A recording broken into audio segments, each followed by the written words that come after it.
Bonjour tout le monde, bienvenue à une autre petite vidéo de résumé de la semaine. Écoutez, quoi d'autre vous parler que de la neige? J'ai presque pas le choix, c'est ce qu'on vit. Je regarde dehors, je vais vous le montrer à l'instant. Il neige sans arrêt. La semaine dernière, on a eu plus de 20 cm, près de 30 cm et à certains endroits plus que ça. On a eu, écoutez, jeudi, jusqu'à 10 cm. Il nous prévoit encore de 20 cm et plus mardi prochain. Écoutez, ça ne cesse pas. On est vraiment à bout de nerfs. Personne n'en peut plus. Je vous dirais que ça prendrait pas... J'aurais pas moins de gagner un gros montant à la loterie pour partir pour la Floride. Je peux vous garantir que ça se ferait en 2 temps, 3 mouvements. Écoutez, ce qui nous est arrivé cette semaine, c'est malheureusement... J'ai mon mal de dos perdure depuis une semaine. C'est-à-dire que mercredi dernier, j'ai commencé à avoir mal au dos, comme il m'était arrivé peu souvent. Suite à avoir déneigé la couverture que j'ai fait pendant 3 jours de temps à intervalle de 2 heures.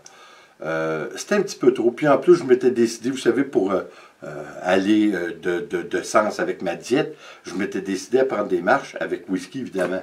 Alors, ce que j'avais fait. Alors, les journées que j'ai déneigé la couverture, plus les marches que je prenais rapides, tous des exercices que je fais surtout très peu souvent l'hiver, hein, c'est pas... puis marche rapide, alors je veux dire, j'ai poussé peut-être la note un petit peu trop loin, probablement trop rapidement aussi. Alors, mercredi dernier, le bas du dos, oubliez ça, j'ai bloqué. Puis comme je l'ai dit la semaine dernière, j'ai déjà des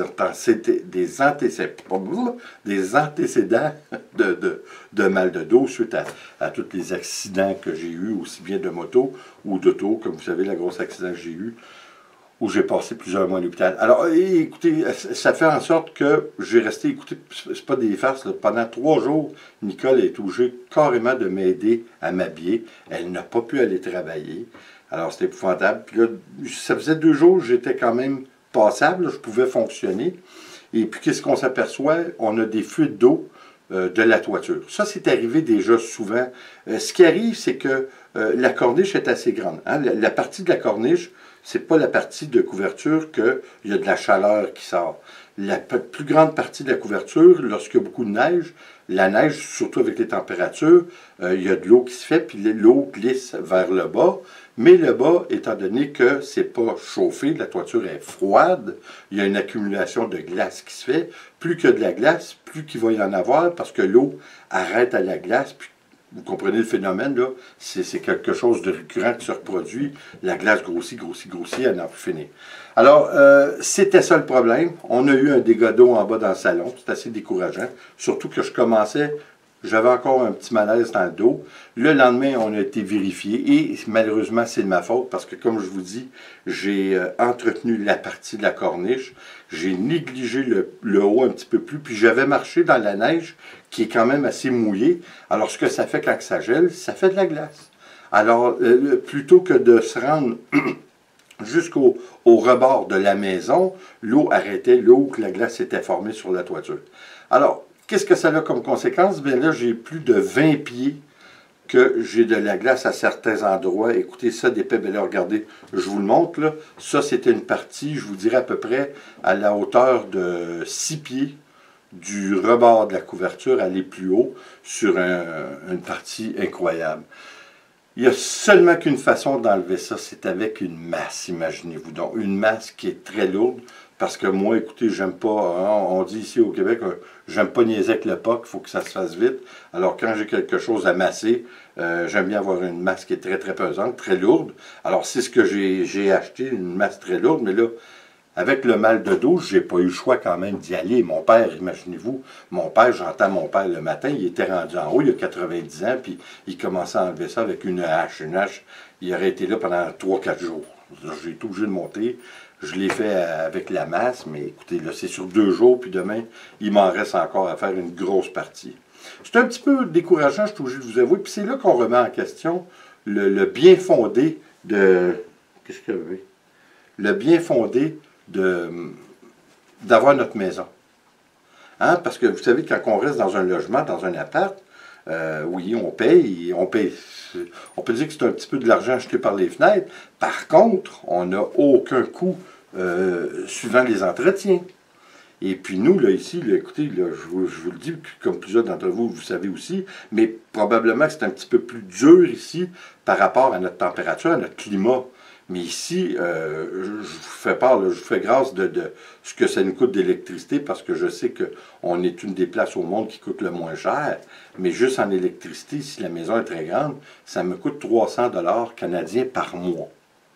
Alors, si vous calculez en plus de l'hypothèque, les taxes municipales, ainsi de suite, les assurances, et tout, la câbleau-distribution, et puis le téléphone, en tout cas, vous savez comme moi, on est facilement dans les 1000 $ et plus par mois.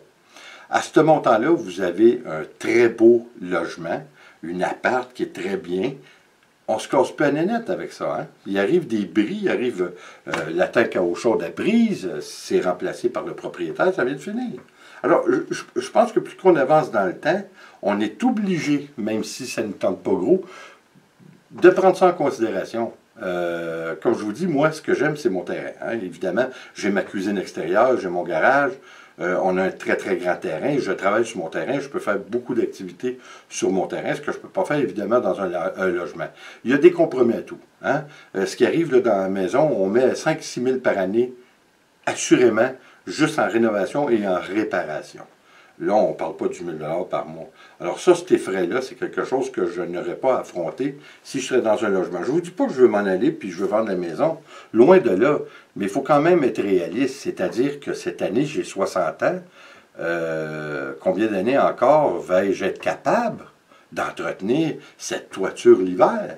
Et si je peux m'en aller en Floride l'hiver, comme tel est le but, comment je vais faire? Est-ce que je vais engager quelqu'un? Oui, probablement. Mais il faut avoir les sous. Parce qu'ici, la toiture est tellement grande, je vous le dis, c'est un terrain de foot. C'est pas en bas de 1000 $ la faire nettoyer, puis ça peut aller à 2 fois par année. Alors, vous savez, c'est tous des frais. Hein? Vous savez, vous êtes en Floride, les frais de la maison continuent à rentrer et à rouler. On est obligé, hein? C'est pas drôle vieillir pour beaucoup de choses.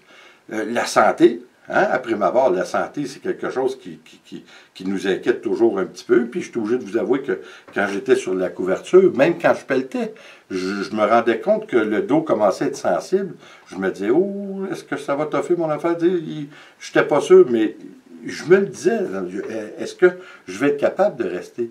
Puis pour moi, ça serait dur de partir parce que c'est la maison que mon père a construite.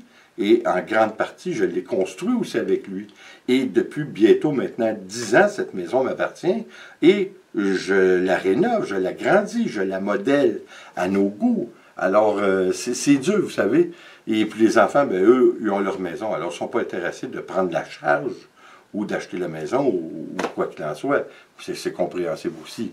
Alors, ce qui fait en sorte que, oui, on a la possibilité de louer un logement. J'ai un appart, la maison est assez grande que j'ai un appart que je pourrais louer. Mais ça implique beaucoup de problèmes potentiels louer à quelqu'un. Hein? Ils peuvent vous laisser un dégât, il peut arriver. Écoutez, comme le dégât qui vient de nous arriver à nous en bas, s'il y aurait eu des locataires qui auraient été là, j'aurais probablement été obligé de leur payer l'hôtel, le motel, le temps que les réparations soient effectuées. Alors, c'est pas long là, que vous allez perdre le profit que vous faites en locatif. C'est toutes des choses qu'il faut penser. Alors, je suis obligé de vous dire que, malheureusement, on est obligé de penser à ça. On en parle beaucoup, moi et Nicole, puis ça nous fatigue un peu parce que, comme je vous dis, on ne veut pas partir d'ici. Là, je regarde ma cuisine extérieure, ça n'a pas de bon sens. J'ai enlevé, il y avait encore plus épais de neige que ça, il y a 2 semaines, et puis là, ben, c'est aussi pire. Vous savez, on arrive à la fin, l'hiver tire à sa fin, si on veut, là. On est à mi-février. Je vous dirais qu'on a jusqu'à 1er avril, là, au début d'avril, c'est rare qu'on a des tempêtes. On en a encore, mais c'est plus rare. Mais j'ai vraiment hâte que ça soit fini. Je vous dirais que ça vient, hein, c'est de plus en plus laborieux ce climat. Plus qu'on vieillit, pire c'est. Ça, il n'y a pas d'erreur, là.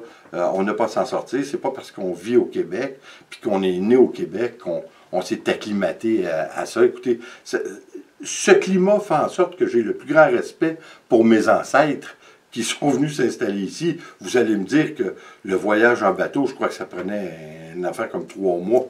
ça n'avait pas de sens. Plusieurs mouraient lors du voyage pour se rendre ici. Alors, on comprend bien qu'une fois qu'ils étaient rendus ici, à pied ferme, ils ne retournaient pas, là, pour la plupart, malgré qu'il y en a beaucoup qui sont retournés, qui n'ont pas été capables de s'acclimater à ce temps. Écoutez, c'était pas drôle à l'époque avec les chevaux. Tout ça. Les chevaux ne passaient plus, là. C'était fini. Alors, l'hiver, les gens, l'été, ils devaient s'approvisionner pour passer l'hiver avec des patates, avec tout ce que vous voulez, mais ils ne pouvaient plus sortir. Alors, ils dépendaient carrément de la chasse ou de l'argent qu'ils pouvaient accumuler durant l'été. Ça devait être assez laborieux, puis je suis obligé de vous dire que je comprends pas, mais mon Dieu que je lève mon chapeau, parce que c'était une vie qui n'était pas facile. Puis on parle même pas des femmes qui accouchaient, que pour la moitié des femmes qui accouchaient dans leur maison avec des sages-femmes, combien qu'il y en a qui sont décédés pendant l'accouchement. C'est horrible, hein? C'était quelque chose. Hein? La vie était dure. C'est pas pour rien qu'on regarde des vieilles photos, hein? Puis les gens ont 60, 70 ans. Puis on dit, mon Dieu, il y avait de l'air de 90 et plus. Hein? Les gens vieillissaient vite. Même si on peut prendre quelqu'un, on voit des photos de gens de 40 ans, puis ils ont de l'air de 70. Mais la vie était dure. Les gens, veulent pas, étaient durs. Ils développaient, ils vieillissaient plus vite. Hein? Tout était plus laborieux. Écoutez, quoi qu'il en soit, on continue au projet, puis moi, je continue. Il faut que je monte sur la couverture, puis que j'essaie d'empêcher mon père de monter, parce qu'il s'entête, il veut y aller. Aujourd'hui, à un moment donné, j'ai rentré pour prendre un petit 5 minutes, puis il était rendu en haut à enlever les amas de glace, comme je vous montre sur la couverture. Ça n'a pas de bon sens. En tout cas, écoutez, l'impeachment pour Trump, ça n'a pas réussi. Hein? On s'en doutait pas mal. Et ce que j'avais peur qui est arrivé et qui arriva, c'est que ça va donner encore plus de force au Parti républicain et à ses partisans. Alors, c'est malheureux, mais je crois que ça a fait l'effet inverse. Ça l'a juste mis encore plus fort. On aura beau être pour ou contre Trump, c'était sûr que c'était pour l'amener sur une autre dimension. J'ai bien peur que... écoutez, les gens n'ont pas encore vu aux États-Unis les répercussions de tout ce qu'il a fait, mais il a emprunté à outrance aux banques mondiales, et ça va lui retomber un petit peu sur le nez à un moment donné, mais pas à lui, hein, au peuple, c'est évident. Le peuple qui sont moins bien nantis, c'est eux qui vont en payer, en faire les frais, c'est clair. Écoutez, il emprunte. La dette des États-Unis, elle a augmenté d'1 milliard ou 2 par mois. Ils n'ont pas c'est un surplus, là. Autrement dit, là, en ce moment, ils payent l'intérêt sur la dette. Puis c'est tout, là. C'est bien juste. Histoire à suivre. Dans le pire des cas, il va lui rester un autre 4 ans. Et puis, en attendant, nous, bon, on va aller pelleter de la neige. Je vais aller continuer à aller masser ma glace. Des heures de plaisir. Quand les enfants viennent avec nos amis en face, Joël et Franck, ils vont venir nous aider pour nettoyer la couverture parce que ça n'a pas de bon sens. Puis un gros merci à tous ceux qui vont venir parce qu'on en a grand besoin. Si vous êtes intéressés et vous avez une pelle de lousse, commande down ou commande up dans notre cas. Écoutez, merci d'être là. Et puis, demain, je vous fais une toile qui est assez spéciale aussi. On revisite le Floetrol et le silicone ensemble avec notre acrylique. Et puis, je crois que c'est assez intéressant. Alors, écoutez, là-dessus, oui, merci d'être là. J'espère que vous allez revenir. Et puis, on va refaire un petit film pour notre ami Whisky, notre petit bébé Whisky, qui dort en ce moment à côté de moi. Alors, comme toujours, n'oubliez pas de vous joindre à nous sur Instagram ainsi que sur Facebook. Et oui, aussi de vous abonner, de laisser un commentaire et partager. C'est toujours apprécié. En mon nom, Nicole et Whisky, je vous dis à la prochaine et attention à vous.